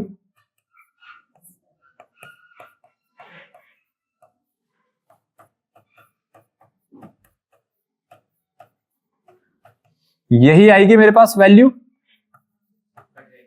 कौन कौन कैंसिल हो गया? HA negative, HA negative. अच्छा, H positive into H positive, ये क्या बन गया? H पॉजिटिव का square into concentration of A2 negative upon concentration of H2A। किसकी वैल्यू आई है? के A1 इंटू के A2 की। आप लोग जरा एक चीज ध्यान दो, यहां से जो वैल्यू आई है ये वाली वैल्यू को देखना और इस वाली वैल्यू को देखना, क्या ये दोनों सेम है? तो देयरफॉर मैं लिख सकता हूं कि जो के ए है वो किसके इक्वल है? के A1 इंटू के A2 के। ये वही वाला रूल है। आपको याद होगा जब हम लोगों ने इक्विलिब्रियम कांस्टेंट करा था, उसका नेचर करा था, तो हमने कहा था अगर कोई रिएक्शन आपकी मल्टी स्टेप में होकर के गुजरेगी तो जो इक्विलिब्रियम कांस्टेंट होगा वो आपके पास प्रोडक्ट होगा किसका? उन इंडिविजुअल इक्विलिब्रियम कांस्टेंट्स का। ये भी वही हो रहा है, पहले वाले का आयनाइजेशन कांस्टेंट अगर K1 आया तो दूसरे का K2, तो ओवरऑल रिएक्शन का जो आयनाइजेशन कांस्टेंट है वो खुद ही किसके इक्वल आ गया? उनके प्रोडक्ट के। ठीक है, तो कह रहे हैं चाहे आप मल्टी स्टेप में करो चाहे आप एक ही स्टेप में कर दो, आपके आंसर में कोई चेंज नहीं आएगा। ठीक है, सेम ही चीज रहेगी। सिमिलरली अब मेरे को बताओ कि अगर मैंने बेस यूज करा होता तो ये चीज क्या बन जाती? बिल्कुल सिमिलरली फॉर कोई पॉली एसिडिक बेस अगर मैं ले आया, similarly for poly acidic base जो KB है वो किसके इक्वल आ जाएगा? KB1 इंटू KB2 के। ठीक है, अगर आपने मल्टी स्टेप में किया होगा तो। ठीक है, यहां पर आपके पास जो ये वाला पोर्शन है वो आपके पास होता है फिनिश। ठीक है, कि कैसे हम लोग एसिडिक स्ट्रेंथ का एक रिलेटिव मेजर देते हैं, कैसे बताते हैं कोई एसिड कितना स्ट्रांग हो या कोई बेस कितना स्ट्रांग होगा एक दूसरे के कंपैरिजन में। अपने पास लास्ट अभी हम लोगों ने जो टॉपिक किया है, जैसा कि हम लोगों ने लास्ट में देखा था, अगर आपके पास कोई पॉलीप्रोटिक एसिड है या फिर मेरे पास कोई एक ऐसा बेस है, ठीक है, जो कि मोनो एसिडिक ना होकर के डाई एसिडिक है, ट्राई एसिडिक है, तो मेरे पास स्टेप्स में क्या करता है? एसिड भी step wise H positive release करता रहेगा और वैसे जो आपका बेस है वो भी H पॉजिटिव यहां पर वो OH नेगेटिव जो है वो स्टेप वाइज वहां पर रिलीज करेगा। अगर एक स्ट्रेंथ का ऑर्डर बनाया जाए, जैसे आपके पास मल्टीपल Ka की वैल्यू आ रही थी, Ka1 भी आ रहा था, Ka2 भी आ रहा था, अगर मैं इन सबको कंपेयर करूं, ठीक है, इस तरीके से, अगर ऐसे और भी होते तो, अगर और भी होता तो मैं कह रहा हूं अगर मैं सो ऑन भी आगे चलूं तो इनमें से जो सबसे ज्यादा स्ट्रेंथ होती है जिस आयनाइजेशन कांस्टेंट की, वो कौन सा होता है मेरे पास? सबसे पहले वाला। ठीक है, Ka1 पहला वाला जो आयनाइजेशन कांस्टेंट है फॉर वीक एसिड्स, इसकी स्ट्रेंथ अपने पास सबसे ज्यादा रहेगी। अब बारी आती है कि अगर आप सेम चीज को बेसिस के लिए अप्लाई करोगे तो Kb1 सिमिलरली Kb2 और वैसे क्या होगा मेरे पास? Kb3। यहां पर भी वही स्ट्रेंथ है। ठीक है, तो ये आपके पास जो स्ट्रेंथ आ रही है, किस चीज की स्ट्रेंथ आई है? कौन सी स्ट्रेंथ हो गई है? अरे कौन सी स्ट्रेंथ हुई है? किस चीज की स्ट्रेंथ है ये? आयनाइजेशन कांस्टेंट या फिर डिसोसिएशन कांस्टेंट्स की। ठीक है, सिमिलरली यहां भी। पर सर ये कांस्टेंट है तो ये अलग-अलग क्यों आ रहा है? क्योंकि स्टेप वाइज हो रहा है ना, ये एक एक स्टेप करके। पहले स्टेप में एक H पॉजिटिव लूज होगा, फिर दूसरे स्टेप में दूसरा, फिर तीसरे स्टेप में तीसरा। अगर उसके पास 3 H पॉजिटिव प्रेजेंट थे तो 4 थे तो चौथा लूज करेगा, 5वां एंड सो ऑन। हाँ, सक्सेसिव आयनाइजेशन हो रहा है, बिल्कुल सही, सक्सेसिव आयनाइजेशन का केस है ये। तो ऊपर वाला एसिड्स के लिए, नीचे वाला बेसिस के लिए। तो इतनी चीज पे अगर हम लोग ध्यान दें तो अब आपको यहां से ये तो समझ आ गया कि अपने पास जो Ka की वैल्यू है, ठीक है, अगर वहां से कभी आपसे क्वेश्चन पूछा जाए तो पहले वाला होता है सबसे हाई स्ट्रेंथ रखेगा, और जैसे जैसे मैं आगे बढ़ता जाऊंगा तो जो स्ट्रेंथ है वो वीक होती चली जाएगी डिसोसिएशन कांस्टेंट की, आयनाइजेशन कांस्टेंट की। सबसे इंपॉर्टेंट चीज होती है वो ये होती है कि जो एक स्ट्रॉन्गर एसिड होता है ना, स्ट्रॉन्गर एसिड के लिए Ka की वैल्यू कैसे होती थी, हाइयर होती थी या लोअर होती थी? ध्यान रहे, हाइयर लिखना है आपको, higher Ka value. Ionization constant for weak acids, ये जितना हाई है आपका एसिड उतना अच्छा होगा। और वैसे ही अगर मैं बेस की बात करूं तो जो स्ट्रॉन्गर बेस है, स्ट्रॉन्गर बेस के लिए अगर निकालेंगे तो इसका भी क्या निकल करके आएगा, हाइयर Kb वैल्यू। तो आयनाइजेशन कांस्टेंट जितने हैवी वैल्यू के साथ आएंगे, जितनी हाई वैल्यू के साथ आएंगे, एसिडिक कैरेक्टर और बेसिक कैरेक्टर भी उतना ज्यादा होता है। ठीक है, ये तो था हमारे पास अब एक समरी जितना भी अब तक हम लोग यहां पर पढ़ करके आए हैं। अब चलते हैं आगे, एसिडिक स्ट्रेंथ और बेसिक स्ट्रेंथ में पहला कॉन्सेप्ट अभी हम लोगों ने जिसका किया, किसका एसिडिक और बेसिक कॉन्सेप्ट हम लोगों ने देखा यहां पर, आरएनएस का। अब दूसरा कौन सा पढ़ाया गया था आपको? अब दूसरे की तरफ अगर आगे बढ़ेंगे तो सेकंड क्या पढ़ा है हम लोगों ने इसमें? बिल्कुल, तो बी पार्ट पर आ जाते हैं आपके एसिडिक स्ट्रेंथ और बेसिक स्ट्रेंथ में in terms of Brønsted-lorry concept. हाँ, तो देखो आपके पास जो ब्रॉन्स्टेड का कॉन्सेप्ट था, ब्रॉन्स्टेड के कॉन्सेप्ट पे आ जाते हैं। अब ब्रॉन्स्टेड और लॉरी के हिसाब से क्या है कि एसिड कौन होगा जो अपने पास क्या करेगा, प्रोटॉन को डोनेट करेगा। ठीक है, तो प्रोटॉन डोनर इनके हिसाब से एसिड है, एंड जो प्रोटॉन को एक्सेप्ट कर रहा है वो कौन है यहाँ पर अपने पास, बेस। ठीक है, इनका कॉन्सेप्ट और पहले वाले का कॉन्सेप्ट आरएनएस, उसमें एक सिमिलैरिटी बस वो H पॉजिटिव की हो सकती है, पर आपको ध्यान रहे कि जो आरएनएस का कॉन्सेप्ट है वो तब तक काम करता है जब तक मैं उसको एक्वस मीडियम प्रोवाइड कराऊंगा, क्योंकि भाई एक्वस मीडियम में ही एसिड्स H पॉजिटिव रिलीज करते हैं और बेसिस क्या रिलीज करते हैं अपने पास, OH नेगेटिव। तो अगर बात को आगे बढ़ाया जाए और अगर हम लोग आए ब्रॉन्स्टेड के हिसाब से, एक एग्जांपल ये लिया जा सकता है, जैसे HCl है, अगर मैं HCl को वाटर में डालता हूं तो HCl वाटर में आयनाइज होकर के क्या बनाएगा अपने पास, ये H पॉजिटिव लूज करेगा, जिसको H2O एक्सेप्ट कर लेगा और क्या बना देगा, और कौन सा आयन बच गया मेरे पास यहां पर, ठीक है, क्लोराइड आयन बच गया ये। तो अगर मैं देखूं तो HCl ने अपना हाइड्रोजन इसको दिया ना, यही तो हुआ। तो मेरे पास ये जो HCl है ये क्या है आपका, ये एसिड 1 है। ठीक है, तो इसका कॉन्जुगेट बेस कौन बना, अगर मैं HCl में से H हटाऊं तो क्या बचना चाहिए, क्लोराइड आयन, तो ये इसका क्या बन गया, कॉन्जुगेट बेस। ये एसिड 1 तो वो बेस 1। अब इसका हाइड्रोजन जो था वो इसने गेन करा, तो जो प्रोटॉन एक्सेप्टर है वो कौन है आपका, बेस, तो ये बेस 2 है, और बेस 2 का ये क्या बन गया फिर, एसिड 2। ठीक है, या मैं कहूं अगर इस पे से H पॉजिटिव हटा दूं, हाइड्रोनियम अगर अपना H पॉजिटिव लूज कर दे तो वो किस में कन्वर्ट हो जाएगा, वाटर में। ठीक है, यहां तक आई बात समझ में, एसिड 1 बेस 1, एसिड 2 बेस 2। अब यहां पर HCl और जो अपने पास हाइड्रोनियम है, आपके पास दो एसिड यहां पर मौजूद हैं, एक ये एसिड 1 है, एक एसिड 2 है। ठीक है, इनका कॉन्सेप्ट क्या कहते हैं, इनका कॉन्सेप्ट कहता है कि जो स्ट्रॉन्गर एसिड है ना, स्ट्रॉन्गर एसिड का जो कॉन्जुगेट बेस है वो वीक होता है। ठीक है, अगर आपका एसिड स्ट्रॉन्गर है तो उसका कॉन्जुगेट बेस कैसा होगा, वीक, और अगर आपका एसिड वीक है तो उसका अपना कॉन्जुगेट बेस कैसा होगा, स्ट्रॉन्ग। ठीक है, तो इनका जो मेन चीज है, इनका मेन पॉइंट या जो हाईलाइट थी यहां पर, की हाईलाइट थी वो थी कि a stronger acid has a weak conjugate base. एक स्ट्रॉन्गर एसिड का जो कॉन्जुगेट बेस है वो कैसा बनेगा मेरे पास यहां पर, वीक बनेगा। ठीक है, अब वो चीज निकल करके कैसे है अगर उसको हम लोग समझे, तो HCl है और जो क्लोराइड है, ठीक है, ये आपका HCl है और ये आपका इसका क्लोराइड आयन है। अब मैं इसके क्लोराइड आयन को अगर वापस हाइड्रोजन गेन करवा दूं तो ये क्लोराइड किस में कन्वर्ट हो जाएगा, HCl में। तो मैं ये देखूंगा ना इसकी टेंडेंसी क्या है, H पॉजिटिव एक्सेप्ट करने की। तो HCl की टेंडेंसी बहुत हाई है, किस चीज की, हाइड्रोजन को लूज करने की। लेकिन इसके अपोजिट अगर आप क्लोराइड को देखोगे ना तो उसकी टेंडेंसी बहुत लो है कि ये वापस इसको एक्सेप्ट करके H को किस में कन्वर्ट हो जाए, HCl में। ठीक है, तो इस बात से मेरे को ये इंडिकेशन मिलती है कि HCl has a stronger tendency for what, stronger tendency to lose H positive, while जो क्लोराइड आयन है इसकी कैसी टेंडेंसी है, क्या स्ट्रॉन्गर है क्या इसकी टेंडेंसी, नहीं, इसकी टेंडेंसी कैसी है, वीकर टेंडेंसी टू लूज, बिल्कुल, टू गेन या फिर टू एक्सेप्ट। ठीक है, आई क्या ये बात समझ में। तो ये तो पहला पेयर हो गया, दूसरा पेयर भी बचा हुआ है इसमें। अब दूसरा पेयर कौन बचा हुआ है, हाइड्रोनियम और H2O। ठीक है, अब यहां से देखो, अब यहां से क्या होगा, यहां से आपको थोड़ा पता लगाना और इजी हो जाएगा। कैसे हो जाएगा कि भाई केमिस्ट्री को अगर आपने चार्ज के टर्म्स में समझा होगा तो मैंने कई बार बोला भाई, कई बार, कि जो चार्ज होता है वो किसी पे स्टेबल नहीं होता है। अगर किसी ने चार्ज होल्ड कर लिया किसी पर्टिकुलर स्पीशी कंपाउंड ने, तो वो चाहेगा कि भाई मेरा चार्ज आप हटाओ, कैसे भी हटाओ, बस ये चार्ज हटाओ, जिसके लिए वो रिएक्टिविटी की तरफ जाएगा। तो अब एक हाइड्रोनियम है और एक वाटर है, तो अगर हाइड्रोनियम और वाटर को मैं कंपेयर करूं तो हाइड्रोनियम की जो टेंडेंसी है, इस पे हाइड्रोजन ही तो एक्स्ट्रा आया था, तो इसकी टेंडेंसी अब किस बात की रहेगी कि भाई H पॉजिटिव मैं लूज कर दूं। तो हाइड्रोनियम की जो टेंडेंसी है ना किस चीज की, H पॉजिटिव को लूज करने की, वो हाई है, तो ये बेटर एसिड साबित हुआ। ठीक है, अगर मैं H2O और हाइड्रोनियम में कंपेयर करूं ना तो H3O पॉजिटिव एक ज्यादा अच्छा एसिड होता है एज कंपेयर टू वाटर। ठीक है, क्योंकि इसकी टेंडेंसी स्ट्रॉन्गर है टू लूज H पॉजिटिव। अब इसका कॉन्जुगेट बेस कौन बना, H2O।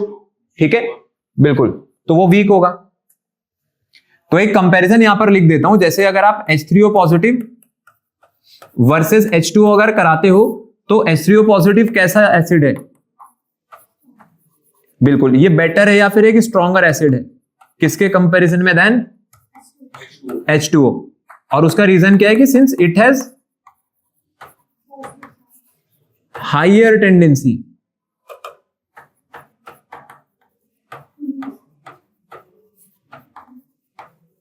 Then H2O to lose H positive. ठीक है, तो यहां पर अब इस पेयर में H3O पॉजिटिव जो है आपके पास वो क्या है, H3O पॉजिटिव क्या बन गया मेरे पास, ये एसिड बन गया ना, तो ये उसका क्या बन गया अपने पास, कॉन्जुगेट बेस बन गया। ठीक है, ये था आपके पास यहां पर पहला कॉन्सेप्ट। अब चलते हैं आपके इसमें स्ट्रेंथ के कंपैरिजन पर। तो यहां पर दो एसिड्स थे, HCl था और H3O था। आप मेरे को बताओ HCl और H3O में कौन जीतेगा वैसे, HCl और H3O पॉजिटिव है ना, इनमें ज्यादा अच्छा एसिड कौन है वैसे, HCl। ठीक है, HCl आपके पास क्या है, इसमें एक बेटर एसिड है। तो इसीलिए हम लोगों ने शुरुआत में जो लाइन यहां पर लिखी थी, ये जो पूरी लाइन यहां पर लिखी हुई है, इससे अगर हम लोग समझे तो यहां पर हमारे पास दो एसिड है, एक एसिड तो H3O पॉजिटिव और एक एसिड कौन है आपके पास, HCl। तो आपको ध्यान रखना है HCl is stronger acid than किसके कंपैरिजन में ज्यादा स्ट्रॉन्गर है ये, देन H3O पॉजिटिव। ठीक है, तो अब बात वही होगी कि कभी आपसे अगर इस तरीके के क्वेश्चन पूछ ले जाए तो आपको बस ये देखना है HCl में और इसमें कौन स्ट्रॉन्ग है। तो अगर ये एक स्ट्रॉन्गर एसिड है तो इसका बेस कैसा बना होगा मेरे पास, एक वीक। ठीक है, कॉन्जुगेट बेस जो रहा होगा। ठीक है, आगे चलते हैं अब यहां पर। अब आ जाते हैं हाइड्रो एसिड जो होते हैं आपके, हाइड्रो एसिड्स की स्ट्रेंथ देखते हैं। हाइड्रो एसिड्स मतलब वो सभी एसिड जिनके पास क्या होगी, हाइड्रोजन होगी। ठीक है, यहाँ पे एग्जांपल पे क्या हो सकता है, अगर मैं ग्रुप नंबर 17 को देखूं तो हैलोजेंस के एसिड यहां पर यूज करते हैं हम लोग, HF, HCl, HBr and HI। अब मैं आपसे अगर क्वेश्चन पूछूं तो HF, HCl, HBr, HI में से सबसे अच्छा एसिड कौन सा है, तो आप क्या आंसर दोगे यहाँ पे, सबसे अच्छा, बिल्कुल आप क्या कहोगे यहाँ पे HCl है। इसके पीछे रीजन ये है कि क्योंकि आज से पहले आप लोगों ने सिर्फ और सिर्फ अगर एसिड के नाम पे कुछ पढ़ा हुआ है तो HCl, HNO3, H2SO4 ये सब पढ़े, इसलिए आपने बोला HCl स्ट्रॉन्ग है।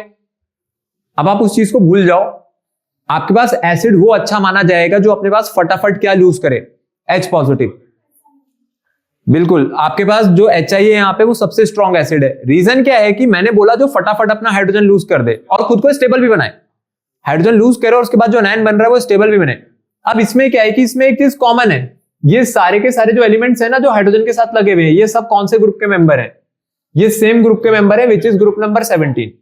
आप मुझे बताओ जब मैं डाउन द ग्रुप जाऊंगा तो साइज बढ़ता है या घटता है, तो आपके पास एटॉमिक साइज तो इंक्रीज हुआ जब मैं डाउन द ग्रुप मूव करा। तो इसमें से सबसे बड़ा साइज किसका है, आयोडीन का।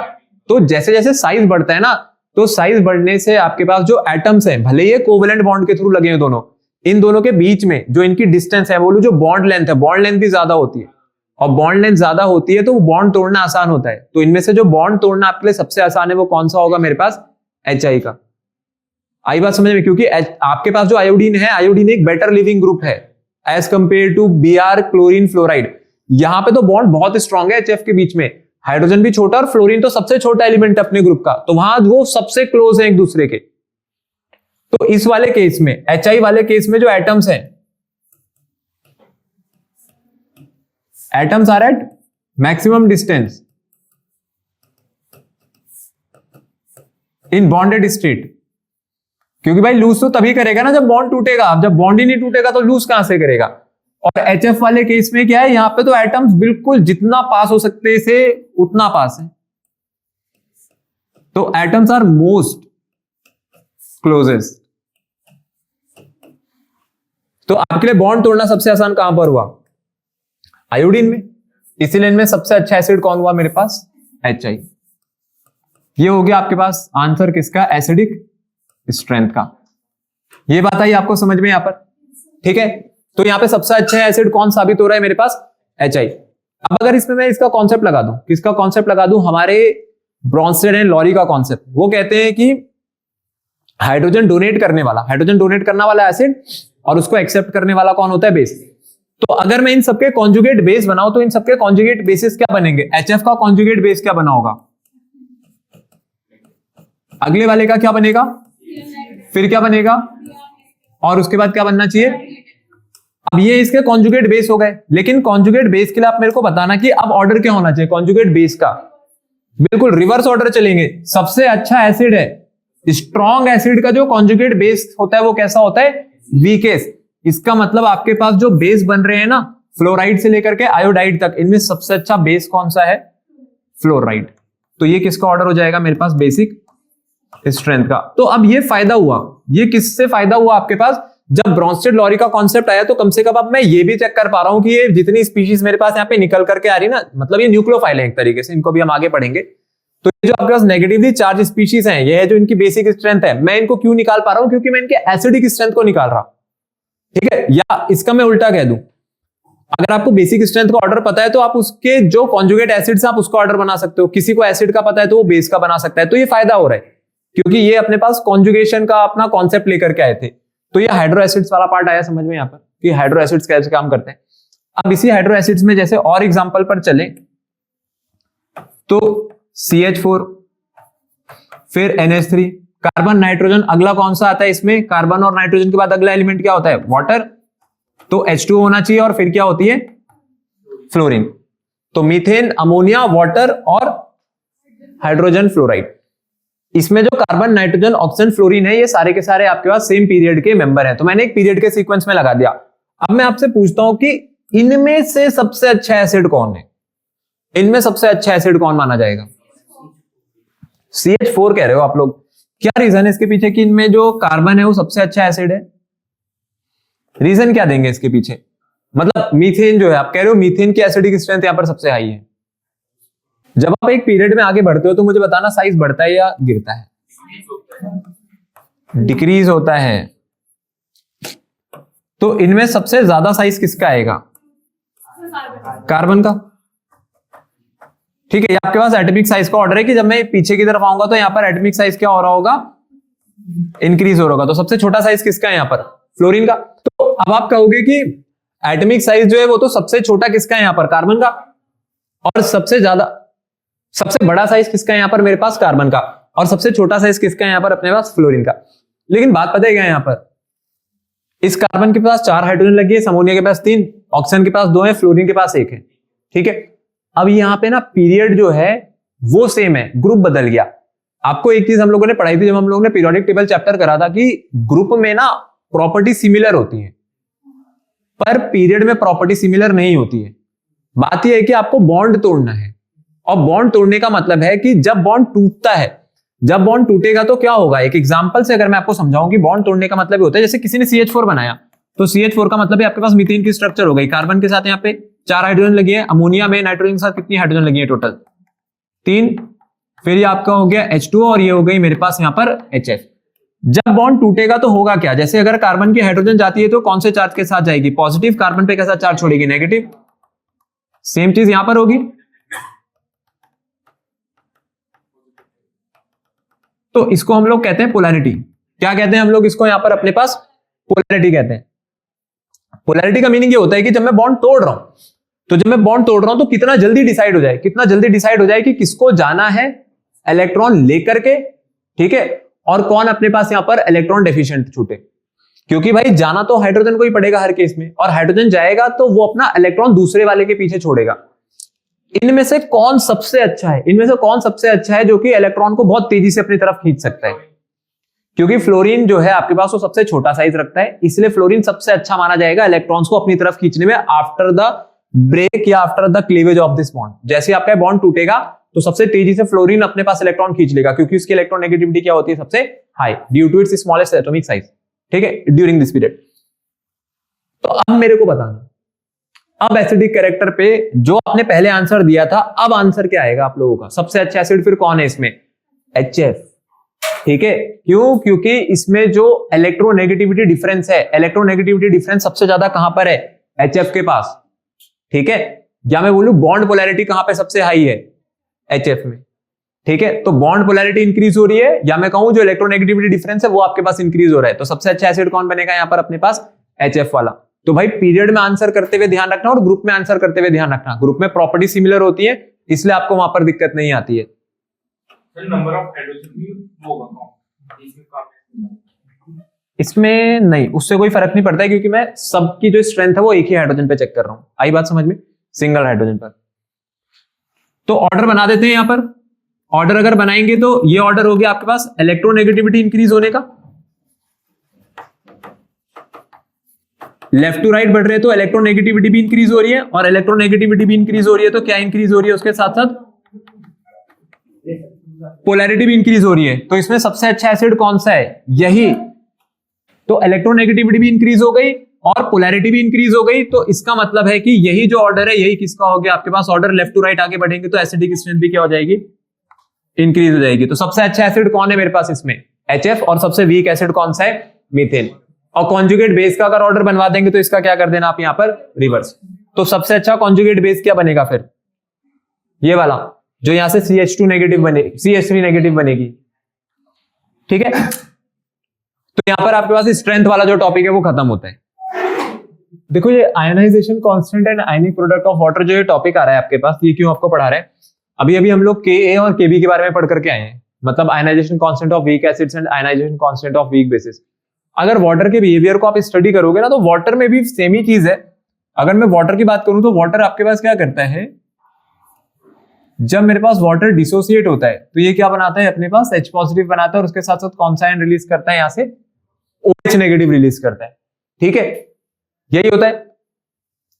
तो ये जो H पॉजिटिव और OH नेगेटिव यहां पर आयंस मेरे पास निकल करके आ रहे हैं। सिमिलरली अगर मैं बोलता हूं कि अगर आपने इसमें H2O कंसीडर करा, अगर H पॉजिटिव दोबारा H2O के साथ रिएक्ट करेगा तो कौन सा आयन बना देगा वो? H2O प्लस H पॉजिटिव क्या बना करके देगा आपको? H3O पॉजिटिव, ठीक है, हाइड्रोनियम आयन। तो इट मींस वाटर जो है, वाटर आपके पास सेम टाइम पर H पॉजिटिव लूज भी कर रहा है, और फिर दूसरा अपने पास वाटर मॉलिक्यूल होगा वो उस H पॉजिटिव को क्या कर रहा होगा? वहां पर गेन भी कर रहा होगा।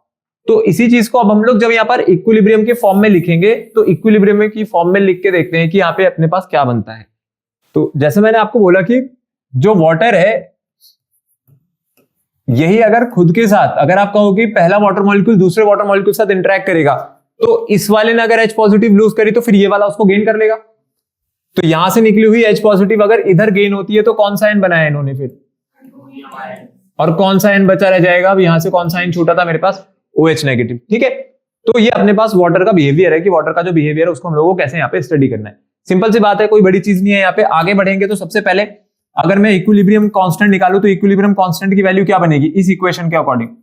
Concentration of H positive into concentration of OH negative divided by the concentration of H2O, ठीक है। हम लोगों ने ऑलरेडी ये चीज पढ़ी थी कि वाटर की जो कंसंट्रेशन है वो ऑलमोस्ट कांस्टेंट बनी रहती है, ठीक है, ऑलमोस्ट कांस्टेंट रहती है, इसमें कोई चेंज आता नहीं है ज्यादा।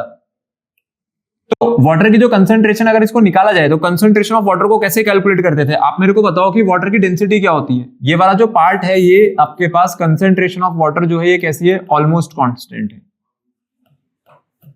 ठीक है। अब जब इसको कैलकुलेट करेंगे तो इसको कैलकुलेट करने के लिए मैंने आपको एक तरीका बताया था कि भाई आप या तो डायरेक्टली याद रख लो कि ये 55.55 मोलर आती है, 1 लीटर के हिसाब से हमेशा 55.55 मोलर आएगी। और वो कैसे आई थी? अगर डेंसिटी की बात करी जाए तो डेंसिटी ऑफ वाटर कितनी होती है? 1 ग्राम पर ml, और 1 ग्राम पर ml को मैं क्या लिख सकता हूं? 1000 ग्राम पर लीटर, क्योंकि 1 ml जो 1 लीटर है उसमें कितने ml होते हैं? 1000। तो भाई अगर 1 ml 1 ग्राम का मास बना रहा है तो 1 लीटर कितने ग्राम का मास बनाएगा? 1000, ठीक है, सिंपल यूनिटरी मेथड है। तो आपको पता चल गया ना कि 1 लीटर वाटर का मास कितना होगा? मास ऑफ 1 लीटर वाटर कितना आ रहा है? मास 1000 ग्राम। ठीक है, तो नंबर ऑफ मोल्स निकाल दें H2O के। नंबर ऑफ मोल्स क्या फॉर्मूला होता है नंबर ऑफ मोल्स का? Given mass upon molar mass. कितना आता है ये आंसर जब इसको डिवाइड करा जाता है तो 55.55। तो जब मैं यहां से मोलैरिटी निकालूंगा ना, तो मोलैरिटी का फॉर्मूला क्या होता है? मोलैरिटी का फॉर्मूला होता है number of moles divided by volume of solution. तो आपने जो मोलैरिटी है वो हमेशा 1 लीटर में से निकाली जाती है, तो आपका आंसर 55.55 ही रहेगा। ये आ गई आपके पास मोलैरिटी। तो वाटर की कंसंट्रेशन कितनी निकल करके आई है मेरे पास? 55.55। इट मींस यहां पे जो K है, जब ये K इंटू H2O बनेगा, मैं इसको इधर मल्टीप्लाई करा रहा हूं, क्रॉस मल्टीप्लाई, ये भी कांस्टेंट है, ये भी कांस्टेंट है, तो ये हो गया concentration of H positive into concentration of OH negative. तो अपने पास जब ये दोनों मल्टीप्लाई होते हैं ना, ये दोनों कांस्टेंट जब मल्टीप्लाई होते हैं, तो यहां से निकल करके आती है आपके पास एक वैल्यू, ठीक है। और ये जो वैल्यू है मेरे पास, इसको हम लोग क्या लिखते थे? इसको हम लोग लिखते थे KA, पहले KA लिखते थे, लेकिन आज क्या लिखेंगे इसे? KW, क्योंकि ये है डिसोसिएशन कांस्टेंट या आयनाइजेशन कांस्टेंट फॉर वाटर। आज इसमें हम लोगों ने एसिड की जगह बस उस पानी को लिया है, वाटर को लिया है, तो अब इसको KW कह देंगे। तो ये हो गया concentration of H positive into concentration of OH negative. तो जब इस वैल्यू को कैलकुलेट किया गया, हम लोगों ने देखा कि एट 25 डिग्री सेल्सियस, ठीक है, 25 degree Celsius and 55.55 molar concentration, ये जो KW है ये अपने पास नियरली, हाँ, it is nearly equals to 10 raise to the power -14। तो अगर आपको KW की एग्जैक्ट वैल्यू चाहिए, तो जो KW की एग्जैक्ट वैल्यू होती है वो होती है 1.008 इंटू 10 की पावर -14, ठीक है। बट हम जनरली ज्यादा टाइम इसको यूज करते हैं कि it is nearly equal to the 10 raise to the power -14, क्योंकि इतना छोटा नंबर लिखे या नहीं लिखे उससे कोई फर्क नहीं पड़ता है। आई बात समझ में? यहां से KW आया, आगे ये चीज समझ में। तो अब ये जो KW है, KW की वैल्यू आपको यहां से मिल गई, ठीक है। अब अपने को यहाँ पे कंसंट्रेशन ऑफ H पॉजिटिव और कंसंट्रेशन ऑफ OH नेगेटिव के इक्वल आया था ये, इसलिए हम लोगों ने कहा कि भाई मेरा जो डिसोसिएशन कांस्टेंट है वाटर के लिए, या जो आयनिक प्रोडक्ट है वाटर का, वो किसके इक्वल होता है? 1.008 इंटू 10 की पावर -14। सिंपल, ठीक है, इसको नोट कर दो जल्दी से। देखो अपने पास जो आयनिक प्रोडक्ट आया है वाटर का, कह रहे हैं कि अगर मैं टेम्परेचर में चेंज लाऊं तो ये अपने पास कैसे चेंज होगा? सिंपल सी बात है कि जो KW की वैल्यू है, KW की value concentration of H positive और कंसंट्रेशन ऑफ OH नेगेटिव पे डिपेंड कर रही है, डायरेक्टली प्रोपोर्शनल है। ये इसकी कंसंट्रेशन जितनी ज्यादा होगी, KW की वैल्यू भी उतनी ज्यादा आएगी। तो मैं चाहता हूं कि मेरे को ना ज्यादा से ज्यादा H पॉजिटिव और ज्यादा से ज्यादा OH नेगेटिव मिले। इट मींस आप चाह रहे हो कि आपका जो वाटर है वो हाईली आयनाइज हो, इट मींस उसकी डिग्री ऑफ डिसोसिएशन बढ़े। और आपको भी पता है जब मैं टेम्परेचर बढ़ाता हूं तो टेम्परेचर बढ़ाने पे जो डिग्री ऑफ डिसोसिएशन है वो क्या करती है? अपने पास राइज करती है, इंक्रीज करती है। तो जैसे जैसे आप टेम्परेचर बढ़ाओगे तो टेम्परेचर बढ़ाने से जो अल्फा है ये भी क्या होने लगेगा? बढ़ने लगेगा। अल्फा का मतलब क्या होता है? What is alpha? Degree of dissociation या डिग्री ऑफ आयनाइजेशन, ये बढ़ेगा। अब अल्फा ज्यादा होने का मतलब क्या होता है? अल्फा ज्यादा होने का मतलब ये हो गया कि जो आयंस फर्निश हो रहे हैं, जो कंसंट्रेशन है किसकी? आयंस की, ये बढ़ने लगेगी या कम होने लगेगी? बढ़ने लगेगी। तो देयरफॉर जो KW है वो भी क्या करेगा? मेरे पास इंक्रीज करने लग जाएगा। कैसे इंक्रीज करने लग गया? Increases with increase in temperature, और घटाएंगे तो कम होने लग जाएगा। क्योंकि जब आप टेम्परेचर बढ़ाते हो ना, तो टेम्परेचर बढ़ाने से जो नंबर ऑफ आयंस फर्निश हो रहे हैं सॉल्यूशन में वो बढ़ने लगते हैं। तो बहुत सिंपल सा इसके पीछे रीजन है कि number of ions furnished in the solution increases with increase in temperature, ठीक है।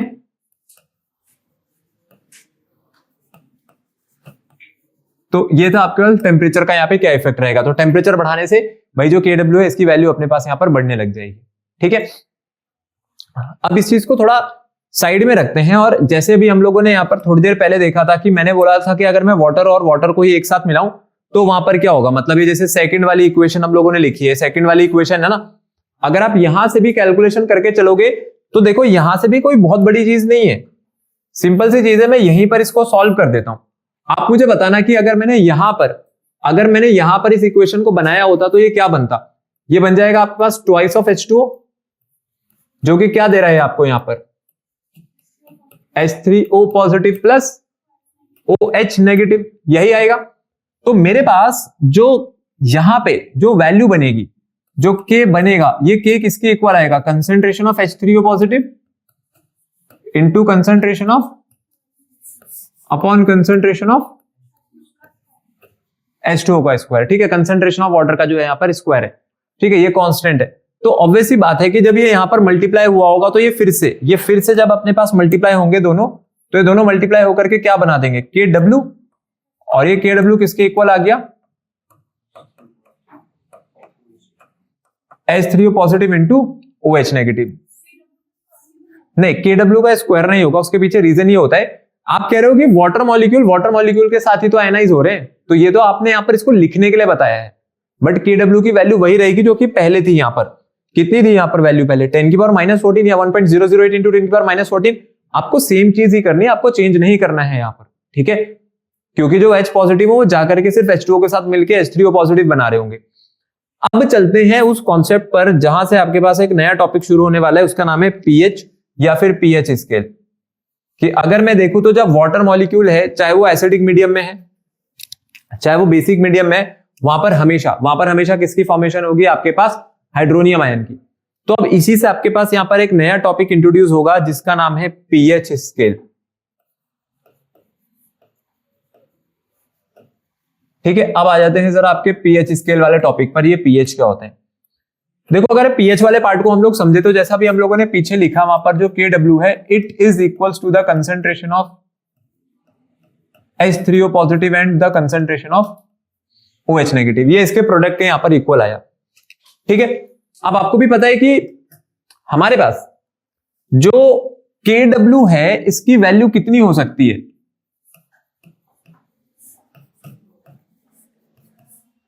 1.0 इंटू 10 की पावर -14। ठीक है, इससे ऊपर नीचे तो नहीं जाएगी, इतनी रहेगी। मैं 2 नंबर यहां पर मल्टीप्लाई करा रहा हूं, मैं 2 नंबर मल्टीप्लाई करके मुझे ये नंबर बनाना है। तो अगर मैं OH नेगेटिव की जो कंसंट्रेशन है ना, अगर आप OH नेगेटिव की कंसंट्रेशन को 1 भी ले लोगे तो ये नंबर कितना जाएगा फिर, 10 की पावर -14। ठीक है, और अगर ये 0 हो गया तो पूरा आंसर कितना आ जाएगा, फिर आपके पास 0 आ जाएगा। तो मेरे को 2 नंबर मल्टीप्लाई करके हमेशा आंसर कितना बनाना है, 10 की पावर -14 बनाना है। ठीक है, तो अब देखते हैं कि जो आपकी कंसंट्रेशन ऑफ H3O पॉजिटिव है, कंसंट्रेशन ऑफ H3O पॉजिटिव कहां से कहां तक रेंज कर सकती है। क्या कभी कंसंट्रेशन H3O पॉजिटिव की 10 की पावर -14 से ज्यादा हो जाएगी क्या, it is always less than 10 की पावर -14। ठीक है, बट ये जो कंसंट्रेशन है हमेशा ग्रेटर किससे रहेगी अपने पास, H3O पॉजिटिव की कंसंट्रेशन हमेशा किससे ज्यादा आएगी भाई, 0 से या आप कह दो 1 से तो ज्यादा ही आएगी। ठीक है, और हमेशा लेस देन किससे आएगी, ये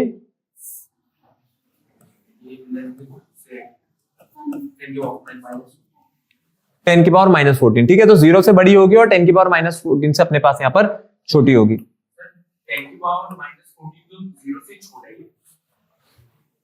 अरे हाँ सही बोला, 10 की पावर -14 से बड़ी होगी।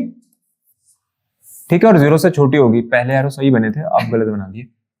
तो 0 से तो आपके पास जो वैल्यू है ये हमेशा क्या आ रही होगी, छोटी, और 10 की पावर -14 से वैल्यू कैसी आएगी, हमेशा मेरे पास निकल करके यहां पर बड़ी निकल करके आएगी। तो इट मींस यहां पे जो आंसर निकलेगा आपका हमेशा वो किस चीज पर डिपेंड करेगा, कंसंट्रेशन ऑफ H3O पॉजिटिव पर। जो H3O पॉजिटिव है इसकी कंसंट्रेशन पर डिपेंड करेगा। तो भाई मैं मान लेता हूं कि जो कंसंट्रेशन है H3O पॉजिटिव की, ये जब भी यहां पर आपके पास दिखाई जाएगी तो ये किस फॉर्म में दिखाई जाएगी, इज इक्वल्स टू 10 की पावर -x। यहां पर आपके पास ये जो कंसंट्रेशन है H3O पॉजिटिव की, वो बताना मेरे को किस चीज पे डिपेंड करेगी, कंसंट्रेशन ऑफ H3O पॉजिटिव इस -x की वैल्यू पर। भैया x की वैल्यू जैसे जैसे चेंज होगी वैसे वैसे आपके पास इसके बाद कंसंट्रेशन चेंज होगी। इट मींस ये चीज मेरे पास क्या है, ये चीज आपको बताएगा कि H3O पॉजिटिव की क्या कंसंट्रेशन बननी चाहिए। तो देयरफॉर इसी को ना हम लोग क्या कहते हैं, इसी को हम लोग कहते हैं pH। तो ये जो pH है, जिसको क्या बोल दिया गया था बाद में, जो ये साइंटिस्ट थे इन्होंने कहा था कि इसको मैं कह रहा हूं potence D hydrogen, potence day hydrogen, मतलब पोटेंशियल ऑफ हाइड्रोजन या पावर ऑफ हाइड्रोजन।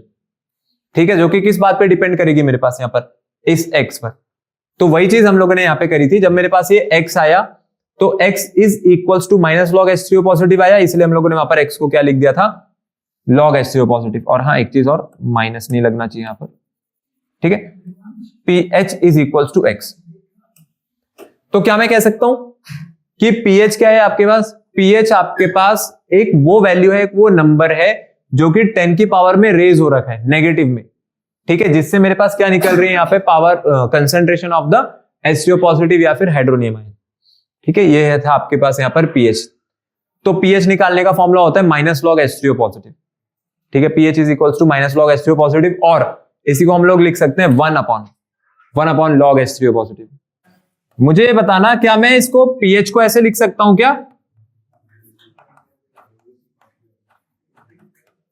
ये log H3O पॉजिटिव मैं क्या इसकी पावर में -1 रेज कर सकता हूं या नहीं रेज कर सकता हूं, रेज कर सकता हूं, क्योंकि भाई ये तो इसकी प्रॉपर्टी होती है log A की पावर B, log A की power B is equals to -B log A।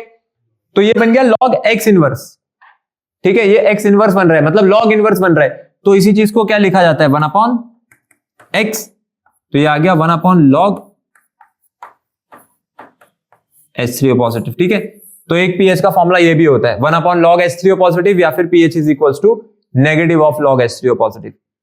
तो ये है आपके पास pH निकालने के लिए। इस तरीके से आप pH यहां पर कैलकुलेट कर सकते हो, जो भी क्वेश्चन आपके पास आएगा pH का, वो सिंपली इस तरीके से कैलकुलेट हो जाएगा।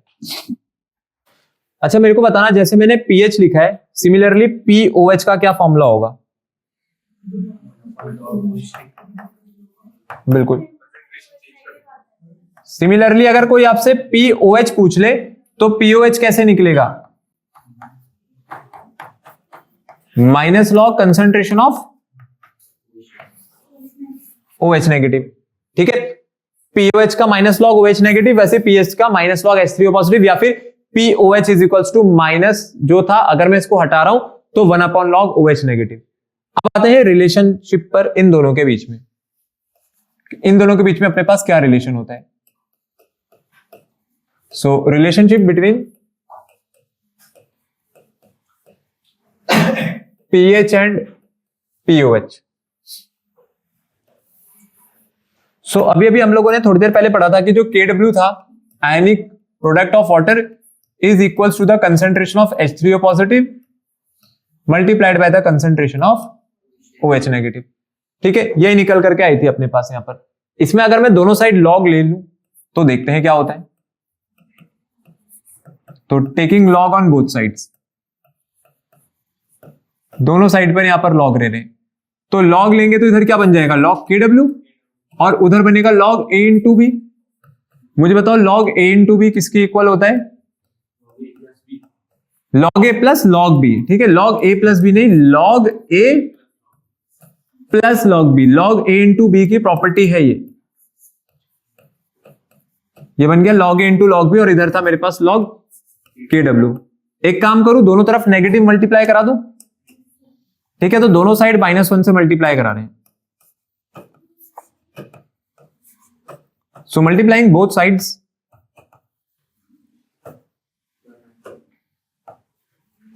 विद -1, ठीक है, -1 से दोनों साइड मल्टीप्लाई कर दिया, तो ये बन गया minus log KW is equals to minus log concentration of 3O positive और plus minus log of OH negative. इसको क्या कहते हैं, माइनस लॉग H3O पॉजिटिव किसका फॉर्मूला था, ये किसका फॉर्मूला है, तो अब ये क्या बन गया, माइनस लॉग KW, तो इसको क्या कह देंगे, P KW की पोटेंस डी आयनिक प्रोडक्ट या फिर आयनिक कांस्टेंट ऑफ वाटर। तो PKW is equals to PH plus POH, ठीक है। ये रहता है आपके पास यहां पर रिलेशन। आई बात समझ में। और ये जो वैल्यू है हमेशा कितनी रहेगी मेरे पास, KW की जो वैल्यू है, KW की वैल्यू बता दो मेरे को फटाफट, कितनी आती थी आपके पास, ये पोटेंस।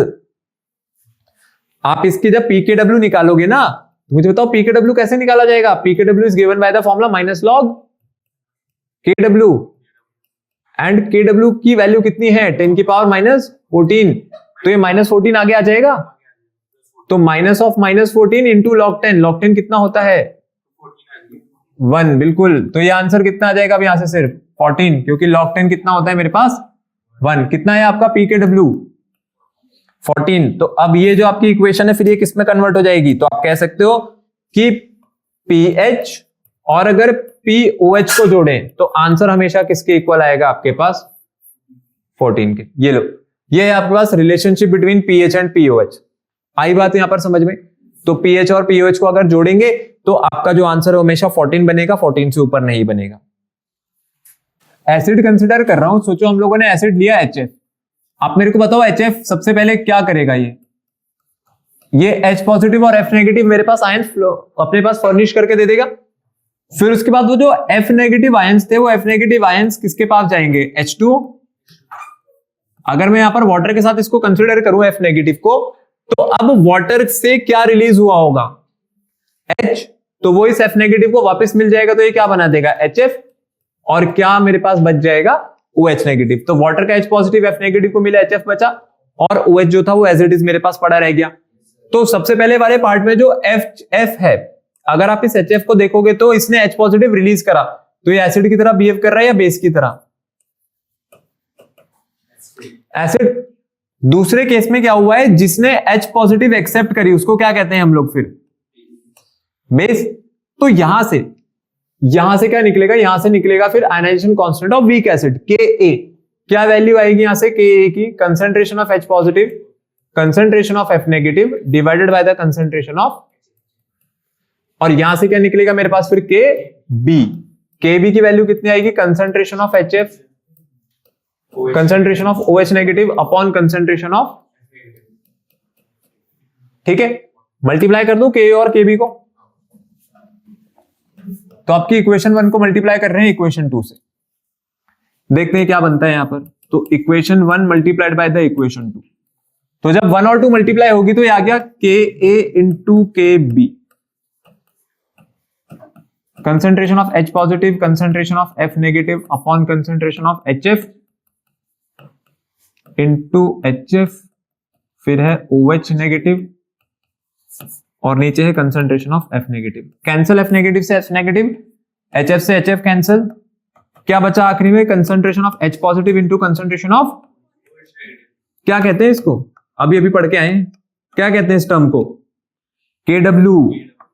K इंटू Kb किसके इक्वल आ गया आपके पास, KW के। तो ये होता है रिलेशन किसके बीच में, Ka और Kb के बीच में। अगर मैं Ka की मल्टीप्लाई Kw से करा दूं, Ka की मल्टीप्लाई अगर Kb से करा दूं, तो वो किसके इक्वल आ जाएगा आपके पास, Kw के। आई यहां पर ये बात समझ में। अब मेरे को बताना, जो मेरे को pKa वाली टर्म दे रखी है वो pKa वाली टर्म कैसे करेंगे, pKa और pKb में कैसे रिलेशन निकालेंगे, क्या करा जाएगा इसके लिए। अभी वही चीज करनी है जो आप पीछे करके आए हो, देखो जो आपको यहां पे करवाया था वही चीज है, बस अब आपको यहां पे आगे करनी है। बिल्कुल, जब आप यहां पे दोनों साइड लॉग ले लोगे, जब आप यहां पे दोनों साइड लॉग लोगे तो क्या होगा, अरे इसके बाद ना मैं कह रहा हूं इसमें आप दोनों साइड लॉग ले लो, तो taking log on both sides, ये क्या बन गया आपके पास, log Ka plus log Kb equals to log Kw। क्यों हुआ, क्योंकि log A इंटू बी है, log A इंटू बी क्या होता है मेरे पास, log A plus log B। So log Ka plus log Kb log Kw। अब एक काम करते हैं, दोनों साइड इसमें क्या ले आते हैं, वही negative, minus log Ka plus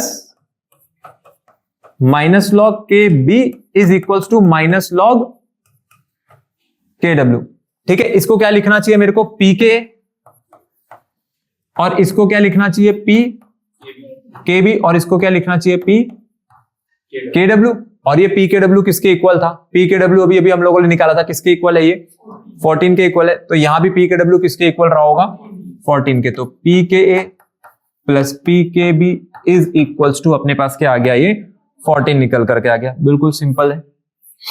तो पोटेंस यहां पर आयनाइजेशन कांस्टेंट वीक एसिड्स और वीक बेसिस का अगर जोड़ेंगे तो आंसर 14 आएगा। सिमिलरली जैसे पीएच और पीओएच को जोड़ करके 14 आ रहा था। आया ये पार्ट समझ में। तो यहां पर आपके पास ये वाला जो टॉपिक है वो खत्म होता है, जहां पर हम लोगों ने सीखा आयनाइजेशन कांस्टेंट या फिर आयनिक प्रोडक्ट ऑफ वाटर के बारे में। और अब हम लोग करेंगे इसके न्यूमेरिकल्स।